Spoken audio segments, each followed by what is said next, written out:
Good afternoon. UGC net Saraswati academy में आरती और मैं एजुकेशन थ्योरी क्लासेस। आज की क्लास में हम बात करेंगे यूनिट 5 पाठचर्या अध्ययन। तो यूनिट 5 आपका हो जाएगा पाठचर्या अध्ययन। इसमें आपके अध्याय 4 अध्याय दिए गए हैं। जो प्रथम अध्याय आप देख सकते हैं, अध्याय फर्स्ट आपका हो जाएगा पाठचर्या की संकल्पना तथा सिद्धांत हो जाएगा, जो हम आज की क्लास में कवर करेंगे। इसके बाद अध्याय सेकंड आपका हो जाएगा पाठचर्या विकल्प के मॉडल। ठीक है, तो ये इंपॉर्टेंट आपका हो जाएगा। ठीक है, इसको अच्छे से इसको कवर करिएगा। इसको सेकंड क्लास में जो है हम इसको कवर करेंगे। थर्ड आपका हो जाएगा पाठचर्या और अनुदेशन। फोर्थ अध्याय आपका हो जाएगा जो है पाठचर्या में परिवर्तन। तो ये 4 अध्याय आपके हो गए। ठीक है, तो 4 अध्याय पढ़ने हैं। मोस्ट इंपॉर्टेंट सेकंड क्लास में इसको हम कवर करने वाले हैं और आपको सारा जो है इसको पढ़ना ही इंपॉर्टेंट है। और आप सभी स्टूडेंट जान लीजिए कि इसके पहले हमने कितनी क्लासेस कवर करा है। तो फर्स्ट क्लास हमने आपको पढ़ा दिया है, ठीक है, जो आपका था शैक्षणिक अध्ययन। ठीक है, इसके बाद सेकंड यूनिट हमने आपको पढ़ाया है शिक्षा का इतिहास, राजनीति तथा अर्थशास्त्र। थर्ड हमने आपको यूनिट क्या पढ़ाया है, शिक्षार्थी तथा अधिगम प्रक्रिया हमने पढ़ाया है। और फोर्थ यूनिट हमने आपको क्या पढ़ाया है, आप सभी स्टूडेंट जानते हैं कि अध्यापक शिक्षा। ठीक है, तो अध्यापक शिक्षा में आपने अध्यापक के बारे में पढ़ा था। ठीक है, और ये जो 5 यूनिट आप पढ़ रहे हैं तो इसमें पाठचर्या के इर्द गिर्द आपका सारा टॉपिक है, यानी कि जो 5 यूनिट है तो पाठचर्या ही आपको समझना है। इसी की बेस पे आप चारों अध्याय जो है कवर कर पाएंगे, समझ पाएंगे। ठीक है, तो आज की क्लास में सबसे पहले हम आपको बताएंगे कि पाठचर्या क्या होता है, इसके बारे में डिटेल में आपको बताएंगे। ठीक है, ताकि आपको ये 5 यूनिट अच्छे से समझ में आ जाए। तो यहाँ पर आपको ध्यान देना है कि ये फर्स्ट अध्याय यानी कि आज की क्लास में हम ये कवर करेंगे। ठीक है, अगली क्लास जो आपकी होगी वो सेकंड अध्याय की होगी, जो मोस्ट इंपॉर्टेंट है। आपको रट लेना है इसको। ठीक है, पढ़िएगा जरूर। और पाठचर्या की संकल्पना तथा सिद्धांत, जिसमें आपको कितने टॉपिक पढ़ने, क्या क्या पढ़ना है आप देख सकते हैं। पाठचर्या की संकल्पना पढ़ेंगे और इसके बाद आप पाठ्यक्रम नियोजन की आधारशिला पढ़ेंगे, जिसमें ये सारे पॉइंट्स आपके आएंगे। ठीक है, तो पाठ्यक्रम नियोजन की आधारशिला क्या हो जाएगी, तो आधारशिला इसमें आप पढ़ेंगे पाठ्यक्रम नियोजन के दार्शनिक आधार पढ़ेंगे और सामाजिक आधार पढ़ेंगे और पढ़ेंगे मनोवैज्ञानिक आधार। ठीक है, ये सारे टॉपिक हैं इंपॉर्टेंट है। फिर इसके बाद जो है आप थर्ड जो हेडिंग आपकी होगी तो इसमें आप पढ़ेंगे बेंच मार्किंग। ठीक है, बेंच मार्किंग यानी कि इसमें क्या होता है, यानी तुलनात्मक माप होता है। ठीक है, तुलनात्मक माप कह सकते हो। ठीक है, व्यवसाय के क्षेत्र में किया जाता है। ठीक है, तो पाठचर्या विकास में जो है राष्ट्र स्तरीय संवैधानिक निकाय की भूमिका ये हो जाएगा। ठीक है, और इसके अंतर्गत जो है आपको पढ़ना है पाठचर्या विकास में यूजीसी की भूमिका हो जाएगी और पाठचर्या विकास में एनसीटी की भूमिका, यूजीसी की भूमिका, विश्वविद्यालय की भूमिका पाठचर्या में। तो यहाँ पे आपको क्या चीज़ें समझ में आ रहा होगा, जो हम आपको डिफरेंस बता दें। डिफरेंस इसमें क्या है, यहाँ पे आप देख पा रहे हैं इसके अंदर पाठ्यक्रम नियोजन की, तो पाठ्यक्रम से संबंधित है नियोजन के दार्शनिक आधार। इसमें जो है पाठचर्या आप देख पा रहे हैं। ठीक है, पाठचर्या विकास की भूमिका, विकास में एनसीटी की भूमिका, विश्वविद्यालय की भूमिका, और इसमें पाठ्यक्रम नियोजन के आधार पर आप देख रहे हैं समाजशास्त्री है ये टॉपिक। इसके बाद आपका जो यहाँ पे देख पा रहे हैं सेकंड अध्याय में जो आप इंपॉर्टेंट टॉपिक पढ़ेंगे उनके नाम हम आज की ही क्लास में कवर कर दे रहे हैं थोड़ा सा। ठीक है, तो यहाँ से आप देख सकते हैं क्या क्या पढ़ेंगे आप।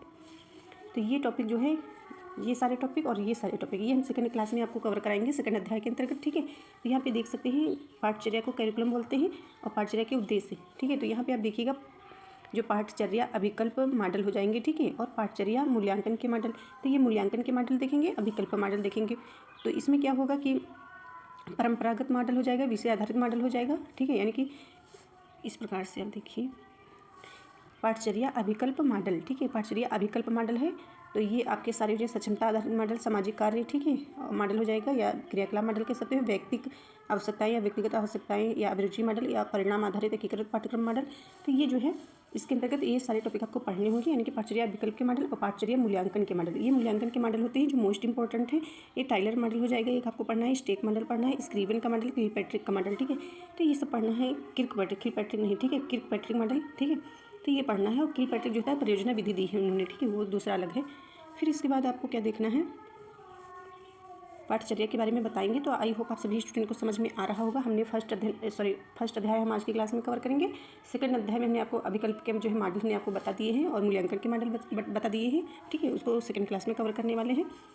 तो स्टार्ट करती हूँ, यहाँ से देखिएगा पाठचर्या का अर्थ। पाठचर्या का अर्थ हम परिभाषा आप देख सकते हैं। तो कैरिकुलम, पाठचर्या को हम कैरिकुलम भी इंग्लिश में बोलते हैं। ठीक है, तो कैरिकुलम शब्द या पाठचर्या शब्द की उत्पत्ति जो है लैटिन भाषा के शब्द क्यूरेरे से हुई है। ठीक है, ये क्वेश्चन में पूछा गया था, 4 विकल्प दिए गए थे और जो है पाठचर्या का जो है पूछा गया था उत्पत्ति जो है किस शब्द से हुई है। ठीक है, क्यूरेरे बताना था, ये इंग्लिश शब्द लिखा हुआ था, जिसका अर्थ है दौड़ का मैदान। ठीक है, बस इतना ही पढ़िए, फिर हेनरी के अनुसार पढ़ सकते हैं। विस्तृत अर्थ में पाठचर्या के अंतर्गत समस्त विद्यालय का वातावरण आता है। ठीक है, पाठचर्या के अंतर्गत जिसमें विद्यालय में प्राप्त सभी प्रकार के संपर्क पठन क्रियाएं में विषय सम्मिलित होते हैं। तो आपको पाठचर्या समझना है क्या होता है। तो पाठचर्या तो कैरिकुलम हो जाएगा। तो पाठचर्या का अर्थ क्या होता है, तो पाठचर्या का अर्थ शिक्षा के क्षेत्र में विद्यालय या विश्वविद्यालय में प्रदान किए जाने वाले पाठ्यक्रमों और उनकी सामग्री का एक व्यवस्थित ढांचा, जो छात्रों के विकास के लिए निर्धारित लक्ष्यों को प्राप्त करने में मदद करता है। इसके बाद यहाँ से देखिएगा, औपचारिक शिक्षा में पाठचर्या या पाठचर्या या पाठ्यक्रम, ठीक है। पाठचर्या या पाठ्यक्रम करिकुलम विद्यालय या विश्वविद्यालय में प्रदान किए जाने वाले पाठ्यक्रमों और उनकी सामग्री को कहते हैं। तो इसमें यह बताया जा रहा है कि पाठचर्या आपका ये होता है कि जो पाठचर्या या पाठ्यक्रम भी बोल सकते हो, तो विद्यालय या विश्वविद्यालय में जो विद्यालय होते हैं, विश्वविद्यालय होते हैं, उनमें प्रदान की जाने वाली पाठ्यक्रमों और उनकी सामग्री को कहते हैं। अभी समझाएंगे, समझ में आ जाएगा। अर्थ यहाँ पे देख सकते हैं। सरल शब्दों में पाठचर्या उन सभी क्रियाओं और अनुभवों का एक व्यवस्थित ढांचा है जो एक विद्यार्थी के विकास के लिए किया जाता है। तो पाठचर्या का अर्थ होता है कि पाठचर्या उन सभी क्रियाओं और अनुभवों को व्यवस्थित ढांचा होता है जो एक विद्यार्थी के विकास के लिए किए जाते हैं। उद्देश्य क्या होते हैं? तो पाठचर्या का उद्देश्य छात्रों के शैक्षिक लक्ष्यों को प्राप्त करने में मदद करना और उनकी समग्र विकास को बढ़ावा देना होता है। उदाहरण क्या होता है? पाठचर्या में विषय, पाठ्यक्रम, शिक्षण विधियाँ, मूल्यांकन के तरीके और अन्य गतिविधियाँ शामिल होती हैं जो छात्रों के सीखने को प्रभावित करती हैं। इसके बाद पाठ्यक्रम, ये अलग टॉपिक आपका हो जाएगा।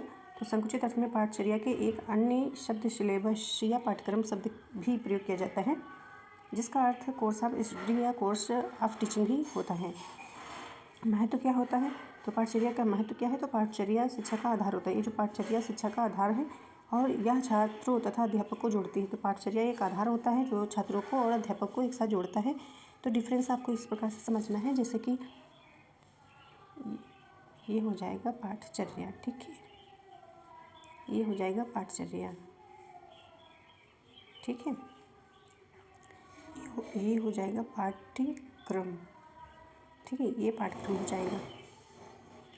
तो इसमें आपको क्या समझना है, कैसे समझना है? तो जैसे कि ये आपका हो गया विद्यालय, ठीक है। ये आपका हो गया विद्यालय या विश्वविद्यालय आप बोल सकते हो, ठीक है। तो ये आपका हो जाएगा पाठचर्या। इसे हम क्या बोलेंगे? ये आपका हो जाएगा विद्यालय, ये विद्यालय या विश्वविद्यालय आप कह सकते हो, ठीक है। तो ये जो विद्यालय होता है, तो ये विद्यालय, ये पाठचर्या हो जाता है, ठीक है। यानी कोई संस्था या विद्यालय शिक्षा के क्षेत्र में, तो ये विद्यालय जो है आपका पाठचर्या हो गया। ये इस प्रकार से समझो, ये विद्यालय आपका क्या हो गया? ये हो गया पाठचर्या, ये हो गया आपका पाठचर्या, ठीक है। पाठचर्या हो गया। और इसमें जो कोर्स कराए जाते हैं, ठीक है, जैसे कि ये बीएड हो गया, एमएड हो गया, ठीक है, या जो है हाई स्कूल हो गया, इंटर हो गया, ठीक है, या फर्स्ट क्लास हो गया, सेकंड हो गया, इस प्रकार से सारी क्लासेस हो गई। तो ये सारे पाठ्यक्रम हो जाते हैं, ठीक है। इन्हें हम जो है पाठ्यक्रम बोल सकते हैं, ठीक है। ये पाठ्यक्रम होते हैं, ठीक है, जो ये हर साल बदलते रहते हैं। पाठचर्या जो होता है ये 2-10 साल में बदलता है, ठीक है। इसका कोई समय निश्चित नहीं होता, मतलब कि ये जो है 10 साल बाद या 20 साल बाद या 5 साल बाद भी बदलता है, ठीक है, पाठचर्या, ठीक है। तो ये जो क्रियाविधि होती है, यानी कि विद्यालय की जो सारी क्रियाविधि होती है, विद्यालय के अंतर्गत जो होता है गतिविधि, वो सारा जो है पाठचर्या के अंतर्गत आता है, ठीक है। तो आई होप आप सभी स्टूडेंट को समझ में आया होगा कि ये पाठचर्या का मतलब हो गया, जैसे कि कोई ये विद्यालय या विश्वविद्यालय होगा, जो विश्वविद्यालय के अंदर जो शिक्षा प्रदान करी जाती है, या पाठ्यक्रम या सामग्री, विषय वस्तु जो भी पढ़ाया लिखाया जाता है, जो एक्टिविटी होती है, ठीक है, वो सारा जो है पाठचर्या के अंतर्गत आता है। पाठ्यक्रम क्या होता है? जो कोर्स आपको पढ़ते हैं, जैसे कि फर्स्ट क्लास पढ़ा, सेकंड क्लास पढ़ा, थर्ड क्लास पढ़ा, या हाई स्कूल करा, इंटर करा, या बीएड या एमएड करा, ये सारा कोर्स होता है, ठीक है, जो ये आपका बदलता है। तो इस प्रकार से आप सभी स्टूडेंट को समझ में आ ही गया होगा। और नहीं समझ पाठचर्या आप सभी स्टूडेंट को समझ में आ गया होगा, ठीक है। करिकुलम जिसे हम बोलते हैं, और पाठ्यक्रम को सिलेबस बोलते हैं। जिन स्टूडेंट को नहीं समझ में आया है तो इसको पढ़ लीजिएगा, समझ में आ जाएगा। दोबारा से ये नोट्स है और इसको समझने का प्रयास करिएगा। जब तक कि आपको पाठचर्या नहीं समझ में आएगा, ये जो है पाठचर्या आपका जो है टॉपिक नहीं समझ में आएगा, यूनिट नहीं समझ में आएगा, तो इसको बार बार पढ़िएगा, समझने का प्रयास करिएगा। तो ये नोट्स में क्या लिखा हुआ है? पाठचर्या शिक्षा के उद्देश्यों को प्राप्त करने के लिए एक व्यापक प्रक्रिया होती है, जैसा कि हमने आपको बता ही दिया है। पाठचर्या शिक्षा के क्षेत्र में विद्यालय या विश्वविद्यालय में प्रदान की जाने वाली पाठ्यक्रमों, उनकी सामग्री को कहते हैं। जो विश्वविद्यालय में प्रदान किए जाने वाले पाठ्यक्रम जो होते हैं, जैसे आप जो पढ़ाई करते हैं, उन्हीं सामग्री को हम कहते हैं। एक स्कूल की पाठचर्या में विभिन्न विषयों जैसे गणित, विज्ञान, इतिहास, भाषा के साथ साथ खेल, कला, संगीत और अन्य गतिविधियों को शामिल किया जाता है। सारा हमने आपको बता ही दिया है। पाठ्यक्रम सिलेबस, ठीक है। तो पाठ्यक्रम पाठचर्या के भीतर एक विशिष्ट विषय, ठीक है, विषय या कोर्स की सामग्री या संरचना को दर्शाता है। तो ये जो पाठचर्या होता है, इसमें जो आप कोर्स कोई करते हैं, जैसे हमने आपको बताया बीएड एमएड करा, या फर्स्ट क्लास करा, सेकंड क्लास करा, तो ये छोटा सा भाग होता है, उसी में आपको जो है पढ़ना होता है। अपने शिक्षा के उद्देश्य को प्राप्त करने के लिए एक विशिष्ट विषय या कोर्स की सामग्री और संरचना को दर्शाता है। गणित विषय का पाठ्यक्रम गणित के विभिन्न विषय जैसे बीजगणित, ज्यामिति, त्रिकोणमिति, ठीक है, को शामिल कर सकता है, और बताया जाएगा कि इन विषयों को कैसे पढ़ाना है और कैसे मूल्यांकन करना है। ये सारा टॉपिक हो जाता है। आपको समझना क्या है? आपको पाठचर्या की संकल्पना आपको एक नज़र में देख लेना है, जो हमने आपको बता दिया है वही चीज़ें सेम हैं, थोड़ा डिफरेंस होगा। तो इसमें आपको क्या समझना है, यहाँ पे देखिएगा। पाठचर्या की संकल्पना देख सकते हैं, कॉन्सेप्ट ऑफ करिकुलम, ठीक है। तो इसमें क्या होता है? पाठचर्या विद्यालय की व्यवस्था का केंद्र बिंदु होता है। विद्यालय में उपलब्ध सभी संसाधन जैसे विद्यालय भवन, पुस्तकालय, पुस्तकें, विद्यालय के उपकरण तथा अन्य शिक्षण सामग्री का एकमात्र उद्देश्य पाठचर्या प्रभावी क्रियान्वयन में सहयोग देना होता है। और डिटेल में यहाँ पे थोड़ा देख सकते हैं पाठचर्या शिक्षा का आधार क्या होता है।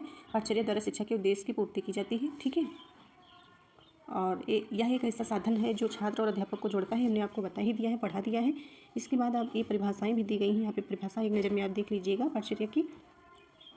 इसमें से तो परिभाषाएं यहाँ से आप देख सकते हैं, ये परिभाषा देख सकते हैं कन्घिम के अनुसार, ठीक है। पाठचर्या अध्यापक रूपी कलाकार के हाथ में वह है साधन है जिसके माध्यम से वह अपने पदार्थ रूपी शिष्य को अपने कलागृह रूपी स्कूल में अपने आदर्श के अनुसार रूप प्रदान करता है, ठीक है। ये हो जाएगा। तो इसका अर्थ भी समझ सकते, संदेह नहीं है कि कलाकार को अपने पदार्थों को अपने आदर्शों के अनुरूप ढालने की स्वतंत्रता है, क्योंकि कलाकार एक पदार्थ निर्जीव है, परंतु स्कूल में अध्यापक का पदार्थ अर्थात छात्र सजीव है। पुराने समय में जब आकांक्षाएं सीमित थी, साधन सीमित थे, ठीक है, तब अध्यापकों को अपने छात्रों को नया रूप देने की पूर्ण स्वतंत्रता थी। परंतु अब बदलती हुई परिस्थितियों में अध्यापक की यह भूमिका भी बदल गई है, किंतु फिर भी निश्चय ही अध्यापक के हाथों में पाठचर्या एक महत्वपूर्ण साधन है, ठीक है। फिर इसके बाद जो है आपको क्या देखना है, ये संकल्पना हम आपको पढ़ा रहे थे, ठीक है। और फिर आपको पढ़ना है पाठचर्या का अर्थ, तो ये हमने आपको पढ़ा दिया है, तो इसको नहीं पढ़ाएंगे, ठीक है। मेन पॉइंट्स हम बताते चलेंगे। वो संकल्पना था, परिभाषा यहाँ पे है क्रो एंड क्रो के अनुसार आप देख सकते हैं ये परिभाषा। पाठचर्या में विद्यार्थियों के विद्यालय या उसके बाहर के वे सभी अनुभव शामिल हैं जो अध्ययन कार्यक्रम में रखे जाते हैं, जिसका आयोजन बालक में मानसिक, शारीरिक, संवेगात्मक, सामाजिक, आध्यात्मिक, नैतिक स्तर पर विकास में सहायता करते हैं। ये एक परिभाषा हो जाएगी। फिर इसके बाद आपको क्या देखना है, उद्देश्य देखना है। जो मेन पॉइंट्स हैं उसको हम थोड़ा जो है एक्सप्लेन कर देंगे, ठीक है। तो पाठचर्या उद्देश्य क्या होते हैं, तो इसमें देख सकते हैं विद्यालय में विभिन्न स्तरों के लिए पृथक पृथक पाठचर्या का निर्माण किया जाता है। पाठचर्या निर्धारण के समय कुछ विशेष उद्देश्यों को ध्यान में रखना अत्यंत आवश्यक होता है, ठीक है। तो ये पॉइंट्स में आप देख लीजिए। पाठचर्या ऐसी हो जो कि छात्रों का बहुमुखी विकास हो सके। पाठचर्या का उद्देश्य छात्रों की रुचियों और क्षमताओं तथा योग्यताओं को जागृत करना हो। पाठचर्या छात्रों की अंतर्निहित शक्तियों का विकास हो, छात्रों में सामाजिक गुणों का विकास करना हो। ये सारे पॉइंट्स आप पढ़ लीजिएगा के उद्देश्य, ठीक है। पाठचर्या के उद्देश्य, आप यूनिट ही आपका है पाठचर्या अध्ययन, ठीक है। तो आप पाठचर्या से संबंधित सारा टॉपिक इसके अंतर्गत पढ़ने वाले हैं। तो पाठचर्या निर्माण के आधारभूत सिद्धांत पढ़ना है आपको। तो इसमें क्या होगा, इसमें पाठचर्या निर्माण के संदर्भ में निम्नलिखित सिद्धांतों को अपनाया जाता है। तो निम्नलिखित सिद्धांत अपनाए जाते हैं जो आपको देखना है। जीवन की उपयोगिता से संबंधित होने का सिद्धांत एक आपका हो जाएगा, ठीक है, जिसमें पाठचर्या में उन विषयों को स्थान दिया जाना चाहिए जो वर्तमान में बालकों के भावी जीवन के लिए उपयोगी सिद्ध हो सके, ठीक है। ये सब चीज़ें इसमें बताया जाएगा। इनके हेडिंग के अनुसार ही जो है इसके अंदर टॉपिक आपका होता है, ठीक है। तो शब्दों को आपको समझना है। फिर आपका रचनात्मक एवं सृजनात्मक शक्तियों का सिद्धांत हो जाएगा। तो इसमें विषयों को जोड़ा जाए जो रचनात्मक सृजनात्मक शक्तियों के विकास में अपना योगदान प्रदान कर सके। फिर आपकी हेडिंग आती है क्रियाशीलता का सिद्धांत हो जाएगा, ठीक है। तो इसमें क्या होता है, पाठचर्या का निर्माण करते वक्त जो है क्रियाओं और अनुभवों को ध्यान में रखा जाता है बालकों के, ठीक है। बच्चे के दैनिक क्रियाओं की और अनुभूति करते हुए पाठचर्या निर्माण किया जाना चाहिए।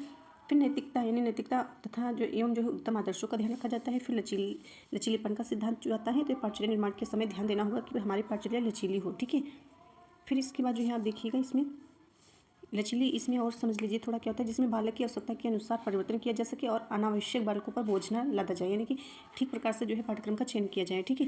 फिर आपका विकास एवं प्रगतिशीलता के प्रक्रिया का सिद्धांत आता है और इसमें बहुत सारी हेडिंग्स हैं आपकी पाठचर्या सिद्धांत में। फिर इसमें आप देख सकते हैं अनुभव की पूर्णता का सिद्धांत हो जाएगा, ठीक है। खाली समय के सदुपयोग का सिद्धांत हो जाएगा। संस्कृति और सभ्यता का सिद्धांत हो जाएगा।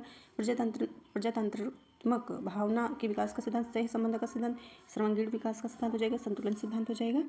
ये सारे सिद्धांत हैं। आपको बहुत सारी हेडिंग पढ़नी है, इसलिए थोड़ा डिटेल में नहीं बता रहे हैं। बाकी और ये हेडिंग सबकी हो जाएंगी इसके अंतर्गत। इसके बाद जो है आपका आता है पाठचर्या विकास की कार्य नीति, ठीक है। ये हेडिंग है, ठीक है। फिर इसके बाद आपको क्या देखना है, अवस्थाएं जो मोस्ट इंपॉर्टेंट है, इसको थोड़ा आप अच्छे से कवर कर लीजिएगा। पाठचर्या विकास की प्रक्रिया की अवस्थाएं, इनसे आपको देख लेना है कि जो है अवस्थाएं हैं पाठचर्या विकास की, ठीक है। तो डॉक्टर के व्हीलर के अनुसार डी लिखा हुआ है, तो ये आप देख सकते हैं कि तो इसमें कौन कौन सी अवस्थाएं हैं जो ध्यान देना है आप सभी स्टूडेंट को। यहाँ से देखिएगा, शैक्षिक आवश्यकताओं का निर्धारण, शैक्षिक उद्देश्यों का निर्धारण, विषय वस्तु के चयन का मापदंड और विषय वस्तु का संगठन कह सकते हो, अधिगम अनुभव का चयन, पाठचर्या का मूल्यांकन। तो एक आपका हो जाएगा शैक्षिक आवश्यकताओं का निर्धारण, दूसरा शैक्षिक उद्देश्यों का निर्धारण, थर्ड आपका हो जाएगा विषय वस्तु के चयन और फिर विषय वस्तु का संगठन या गठन कर सकते हो, अधिगम अनुभव का चयन और मूल्यांकन हो जाएगा, ठीक है। तो ये याद कर लीजिएगा आप सभी स्टूडेंट। फिर इसके बाद मोस्ट इंपॉर्टेंट है, और फिर आपको देखना क्या है, शैक्षिक आवश्यकताओं का निर्धारण। तो ये आपका जो हेडिंग हमने अभी बताया है, तो प्रथम हेडिंग जो आपकी हमने बताया शैक्षिक आवश्यकताओं का निर्धारण। तो इसमें क्या होता है, पाठ्यक्रम मूल रूप से निर्धारित नियोजित शैक्षिक कार्यक्रम है। इससे इसलिए तैयार किया जाता है कि हम समाज द्वारा स्वीकृत व्यवहार सीख सकें। फिर शैक्षिक उद्देश्यों का निर्धारण सेकंड आपकी हेडिंग है, ठीक है। तो समाज की यानी कि विकास की आवश्यकताएं हैं, तो आपको ध्यान रखना है पाठचर्या विकास की आवश्यकताएं, ठीक है। विकास प्रक्रिया की अवस्थाएं, ठीक है, चरण कह सकते हो, अवस्थाएं या चरण आप बोल सकते हो। तो ये फर्स्ट हेडिंग हो गई, ठीक है। फर्स्ट जो चरण हो गया अवस्था होगी, या सेकंड हो गई, ठीक है। इस प्रकार से तो उद्देश्यों का निर्धारण किया जाना है, ठीक है। यथार्थ शैक्षिक उद्देश्यों का निर्धारण किया जाना है। उद्देश्य अपेक्षित उपलब्धियों विशिष्ट स्पष्टता प्रदान करता है, ठीक है। तो ये हो जाएगी। फिर इसके बाद जो है आप देख सकते हैं ये सारी ये हेडिंग्स सारी दी गई हैं। विषय वस्तु का चयन हो गया, विषय वस्तु का गठन हो गया, ठीक है। यानी कि पाठचर्या के विषय वस्तु का चयन कर लेने के बाद उसका जो है संगठन किया जाता है। जब चयन हो जाता है, यहाँ पे देखा चयन हो गया, उसके बाद संगठन या गठन किया जाता है। फिर इसके बाद जो है मूल्यांकन करा जाता है, ठीक है। तो यहाँ पे देखिएगा ये जो है मूल्यांकन, यहाँ पे देख सकते हैं आप सभी स्टूडेंट, ये मूल्यांकन हेडिंग हो जाएगी पाठचर्या का मूल्यांकन। फिर इसके बाद मोस्ट इंपॉर्टेंट टॉपिक आप हैं वो भी आप देख लीजिएगा एक नज़र में। तो ये जो हमने आपको पढ़ाया हुआ है, बताया हुआ है, पाठचर्या नियोजन की आधारशिला क्या होती है। तो इसको आपको ध्यान देना है कि कौन कौन सी होती है। तो एक पाठ्यक्रम नियोजन के दार्शनिक आधार होते हैं, ठीक है, पाठ्यक्रम नियोजन के दार्शनिक आधार, ठीक है। और एक आपका होता है पाठ्यक्रम नियोजन के जो है सामाजिक आधार, और एक जो होता है मनोवैज्ञानिक आधार। तीन प्रकार के यहाँ पे देख सकते हैं आप, दार्शनिक आधार, समाजशास्त्रीय आधार और मनोवैज्ञानिक आधार। तीन प्रकार से आपको पढ़ने होते हैं। और यहाँ से देख लीजिए क्या होता है, किसी भी पाठ्यक्रम नियोजन के पीछे कुछ उद्देश्य होते हैं जिसकी प्राप्ति है पाठ्यक्रम विकास किया जाता है। यानी कि जिसकी प्राप्ति है तो जो है पाठ्यक्रम का विकास किया जाता है। कि कोई उद्देश्य होता है तभी तो नियोजन किया जाएगा ना, पाठ्यक्रम नियोजन। तो किसी पाठ्यक्रम नियोजन के पीछे कुछ उद्देश्य होता है जिसकी प्राप्ति है तो पाठ्यक्रम विकास किया जाता है। नियोजन या विकास भी कह सकते हो। यह पाठ्यक्रम सदैव ही अपने समाज की मान्यताओं, धारणाओं, विश्वासों, विचारों और मांग पर आधारित होता है, ठीक है। तो इस प्रकार से आपको समझना है, सारे इंपॉर्टेंट है। आप सभी स्टूडेंट जो है अच्छे से इसको कवर कर लीजिएगा। तो इसमें क्या होता है, तो इसके अंतर्गत इस हेडिंग के अंदर आदर्शवाद और पाठ्यक्रम हो जाएगा। तो ये पाठ्यक्रम आप पढ़ लीजिएगा, ये सारा चीज़ें, ठीक है। ये पूरा आप पढ़िएगा, ये हेडिंग पूरी पढ़िएगा। प्रकृतिवाद में पाठ्यक्रम क्या है इसमें, ठीक है, दार्शनिक प्रयोजन और पाठ्यक्रम क्या हो जाएगा। तो ये सारा आपको पढ़ते चलना है, ये सारी हेडिंग्स। इसके बाद ये समाजशास्त्री हो जाएगा, ठीक है। पाठ्यक्रम नियोजन के समाजशास्त्रीय आधार हो गए। तो इसके अंतर्गत जो हेडिंग्स है वो भी आपको देख लेना है। यहाँ से ये हेडिंग्स दी गई हैं, ठीक है। ये अब छोटी सी क्लास में हम जो है इतना डिटेल में तो नहीं पढ़ा सकते ना, और समय भी आपके पास नहीं है जो आप इतना कवर कर पाएँ। मोस्ट इंपॉर्टेंट टॉपिक या जो हेडिंग्स हैं उन्हीं को आपको पढ़ते चलना है। और मनोवैज्ञानिक यहाँ से देख सकते हैं, पाठ्यक्रम नियोजन के मनोवैज्ञानिक आधार हो जाएंगे, जो ये इसमें आपको पढ़ना होता है जो, ठीक है। फिर इसके बाद आपका कौन सा हेडिंग आता है, मनोवैज्ञानिक जो हमने बताया उसमें जो है आप एक नज़र में देख लीजिएगा, ठीक है। यहाँ पे ये आपका है बाल केंद्रित शिक्षा पाठ्यक्रम आ जाएगा इसमें, ठीक है। और बहुत सारी अभिप्रेरणा दिया गया है, हेडिंग व्यक्तिगत अभिरुचि हो जाएगा। ये सारी हेडिंग्स इसके अंतर्गत आएंगी। फिर इसके बाद आपको क्या देखना है, ये मेन हेडिंग आपकी हो जाएगी एक बेंच मार्किंग तथा राष्ट्र स्तरीय संवैधानिक निकायों की भूमिका। ये आपकी एक हेडिंग हो गई, ठीक है, जो आपको इसको देखना है, पढ़ना है, अच्छे से कवर करना है। तो अभी बताएंगे इसमें जो है पाठचर्या विकास में यूजीसी की भूमिका एक हेडिंग है इसमें, ठीक है। और एक हेडिंग है पाठचर्या विकास की विश्वविद्यालय की भूमिका, जो हमने आपको बता दिया था पहले ही। तो यहाँ से आप देख सकते हैं बेंचमार्किंग का मतलब किसी कंपनी, उत्पाद, सेवा या प्रक्रिया के प्रदर्शन से मतलब होता है दक्षता या गुणवत्ता को मापने और तुलना करने की प्रक्रिया से। यानी बेंचमार्किंग का मतलब होता है जैसे कि कोई चीज़ की मापने तुलना की जाती है, ठीक है। तुलना मापन से होता है, इस प्रकार से समझ सकते हो, तुलना मापन से होता है। व्यावसायिक रूप में जो है इसका प्रयोग करा जाता है, ठीक है, सुधार के या पता लगाया जा सके कि क्या सुधार किया जा सकते हैं, व्यवसायिक के क्षेत्र में किया जाता है। और डिटेल में इसको पढ़ने के लिए आप पढ़ सकते हैं। उद्देश्य क्या होगा, उद्देश्य कमियों की पहचान करना, सर्वश्रेष्ठ से सीखना और बेहतर प्रदर्शन करना, हासिल करने के लिए आवश्यक सुधार करना। तो इसको डिटेल में आप पढ़ लीजिएगा। फिर राष्ट्रीय स्तर का जो है मतलब क्या होता है, तो इसको भी आपको एक नज़र में देखना है। राष्ट्रीय स्तर किसी देश या राष्ट्र के स्तर पर कोई चीज़ या गतिविधि होना, गतिविधि राष्ट्रीय स्तर पर, ठीक है। किसी चीज़ या गतिविधि का देश भर में, पूरे भारत में सभी राज्यों में होना, लागू होना, ठीक है। ये सारे पढ़ते चलिएगा। संवैधानिक निकाय क्या होता है, संवैधानिक निकाय कानून के जरिए स्थापित किए गए संगठन होते हैं, यानी कि कानून के जरिए जो स्थापित किए जाते हैं संगठन होते हैं, ठीक है। संस्था निकाय में इन निकायों को कानून द्वारा शक्तियाँ दी जाती हैं। इनकी स्थापना, संरचना, शक्तियाँ, कार्य और कर्तव्य तय होते हैं, सारी चीज़ें। फिर इसके बाद बस इतना ही है और इतना ही आप पढ़िएगा और मोस्ट इंपॉर्टेंट टॉपिक थे आपके सारे जो आप सभी स्टूडेंट कवर करिएगा, ठीक है। और थैंक यू, मिलते हैं अगले क्लास में और आप सभी स्टूडेंट अपना रिवीजन करते रहें, तैयारी करते रहें। Thank you.